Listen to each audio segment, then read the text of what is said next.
I wanted to share my reflections on Bob Dylan, and I'm coming from a very particular perspective. But um, I started high school in 1980, and I was lived in the suburbs of Boston.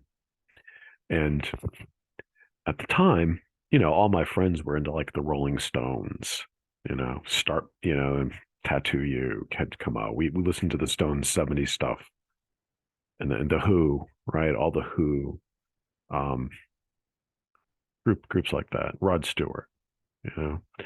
And Dylan to me, so like all I knew about Dylan was I did own the 45 RPM disc for knocking on Heaven's Door, and so I loved his well-known hits. That I thought that was a great song.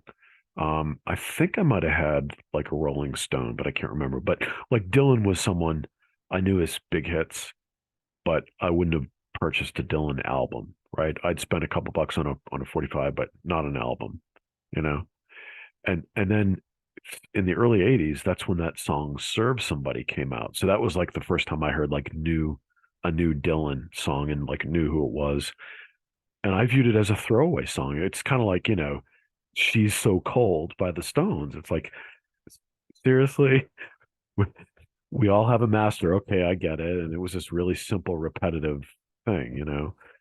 Um, so so I was always shocked when people they were obsessed with Bob Dylan, and I just didn't get it. I'm like, what is this stuff? And then the Traveling Wilburys, We Are the World. There's a choice you're making. And the other, my big obsession was the Rolling Stones and Mick Jagger, and then Elvis. Probably Elvis more so. I would put Elvis above the Stones, right? And I really liked Elvis's '70s music when his voice was really mature and just gorgeous. Um, so to hear Dylan's voice, I'm like, what? Okay, that's singing, sure, right, whatever. Um, so so it was only like 5 or 6 years ago. Somehow on YouTube, I bumped into a clip of Dylan from that '65 tour.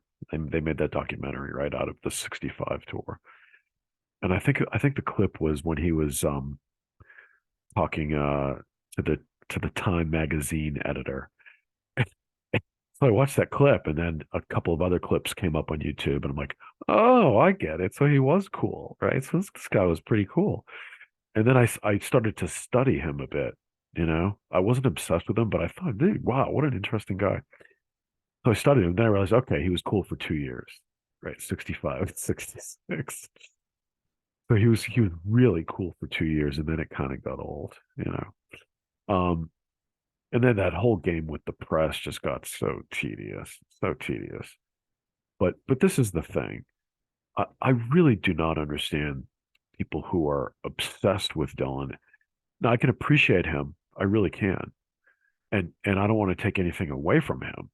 He was a phenomenal songwriter, but I mean, people, everyone has to, you have to like genuflect and claim declare he was a genius. It's like a religion. And he wasn't a genius. He wasn't, in my mind, he wasn't a genius. He- and you ask people why. Well, what what made him a genius? And they can't respond. They can't explain it. His lyrics. Well, what about his lyrics? They can't tell you. They can't. You know, I've seen people say that they think "Serve Somebody" is a work of genius. Like what?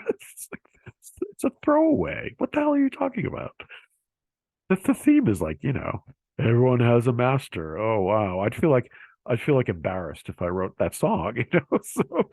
So anyhow, um, so you know, he was a great songwriter, phenomenal songwriter, right? Fantastic. But I just don't understand this demand that everyone declare him a genius, or like, you're a horrible person if you don't declare Dylan was a genius. Anyhow, love to hear any reactions to this. Thanks.